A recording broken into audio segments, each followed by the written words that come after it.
পল কাপুর এমন এক সময়ে বাংলাদেশে এসেছেন যখন আমেরিকা ও ইসরায়েল ইরানে বড় ধরনের হামলা চালিয়েছে। স্বাভাবিকভাবেই প্রশ্ন ওঠে, এই সফর এই সময়ে কেন? আন্তর্জাতিক বিশেষজ্ঞরা বলছেন এই সফরের মূল লক্ষ্য হিসাবে কৌশলগত সম্পর্ক জোরদার বলা হলেও যুদ্ধের এই উত্তপ্ত সময়ে এশিয়া অঞ্চলে মিত্রদের সংহতি নিশ্চিত করা এবং নিজেদের প্রভাব বজায় রাখাই তার প্রধান উদ্দেশ্য হতে পারে। 5 ফেব্রুয়ারি আলো ঝলমলে সকালে নীল পাঞ্জাবি পরে বেশ হাসি খুশি নির্ভার ভঙ্গিতে ফুলের শ্রদ্ধা জানাতে শহীদ রাষ্ট্রপতি জিয়াউর রহমান এবং সাবেক প্রধানমন্ত্রী বেগম খালেদা জিয়ার কবরে গিয়েছিলেন যুক্তরাষ্ট্রের দক্ষিণ ও মধ্য এশিয়া বিষয়ক অ্যাসিস্ট্যান্ট সেক্রেটারি পল কাপুর। প্রথমবারের মতো কোনো মার্কিন শীর্ষ কূটনীতিক এখানে আসলেন।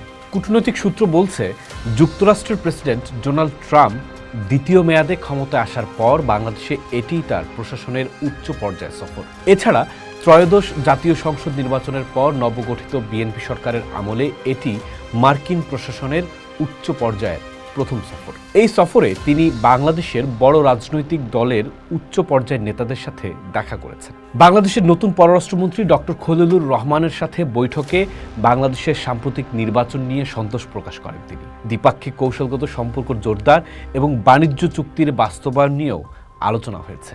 জামায়াতের একটি প্রতিনিধি দলের সঙ্গে বৈঠকে যুক্তরাষ্ট্রের সাথে স্বাক্ষরিত বাণিজ্য চুক্তিটি পর্যালোচনার বিষয়ে আলাপ হয় বলে জানা গেছে। পল কাপুর এমন এক সময়ে বাংলাদেশে এসেছেন যখন আমেরিকা ও ইসরায়েল ইরানে বড় ধরনের হামলা চালিয়েছে। স্বাভাবিকভাবেই প্রশ্ন ওঠে, এই সফর এই সময়ে কেন? আন্তর্জাতিক বিশেষজ্ঞরা বলছেন এই সফরের মূল লক্ষ্য হিসাবে কৌশলগত সম্পর্ক জোরদার বলা হলেও যুদ্ধের এই উত্তপ্ত সময়ে এশিয়া অঞ্চলে মিত্রদের সংহতি নিশ্চিত করা এবং নিজেদের প্রভাব বজায় রাখাই তার প্রধান উদ্দেশ্য হতে পারে। কিন্তু এই যুদ্ধের শুরুর দিকে অর্থাৎ ইসরায়েল ও আমেরিকা যখন ইরানের উপর আক্রমণ চালায় তখন বাংলাদেশ সরকারের পক্ষ থেকে একটি বিবৃতি দেওয়া হয়, যেখানে মধ্যপ্রাচ্যের সহিংসতা নিয়ে গভীর উদ্বেগ প্রকাশ করলেও সুনির্দিষ্টভাবে আমেরিকা বা ইসরায়েলের নাম উল্লেখ করে নিন্দা জানানো হয়নি। আন্তর্জাতিক বিশ্লেষক ও নেটিজেনরা অনেকে বলছেন এটা এক ধরনের গা বাঁচানো বিবৃতি। যেমন দৈনিক পত্রিকা নিউ এজের সম্পাদক নুরুল কবির তার এক ফেসবুক স্ট্যাটাসে এই অবস্থানকে নতি স্বীকারের নীতি এবং দ্বিমুখী আচরণ হিসেবে উল্লেখ করেছেন এবং স্পষ্ট করে বলেছেন সরকারের এই বিবৃতি সাধারণ জনগণের মতামতের প্রতিফলন নয়। অনেকেই বলছেন বাংলাদেশের পররাষ্ট্রমন্ত্রীকে নিয়ে যখন রাজনৈতিক অঙ্গনে নানা প্রশ্ন ঘুরছে এবং যুক্তরাষ্ট্রের সাথে বাংলাদেশের অন্তর্বর্তী সরকার যে অসমক চুক্তি করেছে তাতে সম্পর্কের অবস্থান দুই দেশের মধ্যে কে কোন উচ্চতায় দাঁড়িয়ে সেটা পরিষ্কার নয়। অবস্থান কি সেটা মানুষের কাছেও পরিষ্কার নয়, কারণ আগস্টের 1 তারিখে আমেরিকার প্রেসিডেন্ট ডোনাল্ড ট্রাম্প যখন বাংলাদেশের জন্য শুল্ক 20% নামিয়ে আনার ঘোষণা দিলেন, বাংলাদেশ সরকারের পক্ষ থেকে বেশ তৃপ্তির ঢেকুর শোনা গিয়েছিল। বলা হয়েছিল দর কষাকষিতে মূলত বাংলাদেশের জয় হয়েছে। তবে বিনিময়ে দুই দেশের মধ্যে যে বাণিজ্য চুক্তি করা হবে সেটি তেমন বড় কিছু নয়। সর্বশেষ এ মাসের 9 তারিখে চুক্তি স্বাক্ষর হলো। বিনিময়ে বাংলাদেশের পণ্যের ওপর শুল্ক আরও 1% কমে 19% নেমে আসলো। অনেকেই এটা ইন্টারিম সরকারের বিরাট জয় বললেও প্যাচটা ছিল আসলে অন্য জায়গায়। 6টা খণ্ডে 29টি ধারায় 200টির বেশি উপধারা আছে চুক্তিতে, সঙ্গে আছে 3টি সংযুক্তি।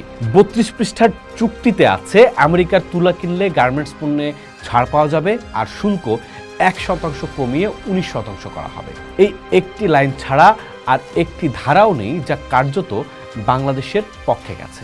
চুক্তি অনুযায়ী বাংলাদেশ আমেরিকা থেকে 14টি বোয়িং উড়োজাহাজ কিনবে, 15 বছরের জ্বালানি কিনবে, $1500 কোটি তৈরি পোশাক খাতের কাঁচামাল হিসেবে তুলা কিনবে, বছরে প্রায় $300 কোটি কৃষিপণ্য আমদানি করবে। টাকার অঙ্কে বেশ বড়সড় শোনানো এবং সংখ্যা নিয়ে বেশ হইচই হলেও এই চুক্তির সমস্যা মূলত অন্য জায়গায়। আমেরিকার পণ্যের জন্য আমদানি শুল্ক শূন্য করা, যুক্তরাষ্ট্র থেকে বাধ্যতামূলক পণ্য আমদানি করা, যুক্তরাষ্ট্রের সঙ্গে বাংলাদেশের নিরাপত্তা ব্যবস্থা খুলে দেয়া, তথ্য প্রযুক্তি খাতে অন্য কোনো দেশের সঙ্গে ব্যবসা করতে না পারা, দেশীয় প্রতিষ্ঠানকে ভর্তুকি দেওয়া বন্ধ করা সহ চুক্তির প্রায় প্রতিটি ধারায় যুক্তরাষ্ট্রের স্বার্থকে প্রাধান্য দেওয়া হচ্ছে। এখন প্রশ্ন, ইন্টারিম সরকারের করা এই চুক্তি বিএনপি সরকার রিভিউ করবে কিনা? করলে তার ভবিষ্যৎ কী হবে।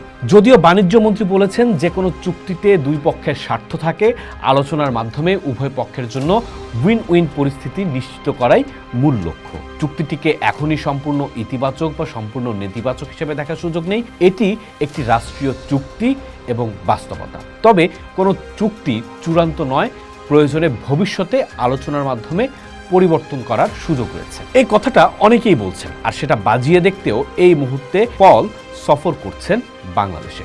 এছাড়াও এই মুহূর্তের মধ্যপ্রাচ্য যুদ্ধ অর্থনীতির জন্য এক অশনি সংকেত, কারণ এই যুদ্ধের উত্তাপ কেবল মধ্যপ্রাচ্যের মরুভূমিতেই সীমাবদ্ধ থাকবে না, এর আঁচ লাগবে বাংলাদেশের সাধারণ মানুষের রান্নাঘরেও। আক্রান্ত 7টি দেশের মধ্যে 6টিতেই আমাদের লাখ লাখ বাংলাদেশি কাজ করছেন, বছরে $15 বিলিয়ন রেমিটেন্স পাঠাচ্ছেন। মধ্যপ্রাচ্যের আকাশপথ রুদ্ধ হওয়ার অর্থ হলো রেমিটেন্সে বড় ধাক্কা। এর চেয়েও ভীতি জাগা নিয়ে হলো জ্বালানি সংকট। অর্থনীতি যখন ঘুরে দাঁড়ানোর চেষ্টা করছে, তখন এই যুদ্ধ আমাদের জন্য এক মহা বিপর্যয়ের বার্তা নিয়ে আসছে। এই আগ্রাসন দীর্ঘায়িত হলে শুধু ইরান নয়, বাংলাদেশের মতো উন্নয়নশীল দেশগুলোর অর্থনীতিও ধ্বংসের মুখে পড়বে। বাংলাদেশের এলএনজি আমদানি বন্ধ হয়ে যাবে, বন্ধ হবে তেলের আমদানি। এতে শিল্প ও বিদ্যুৎ খাত স্রেফ বসে যাবে।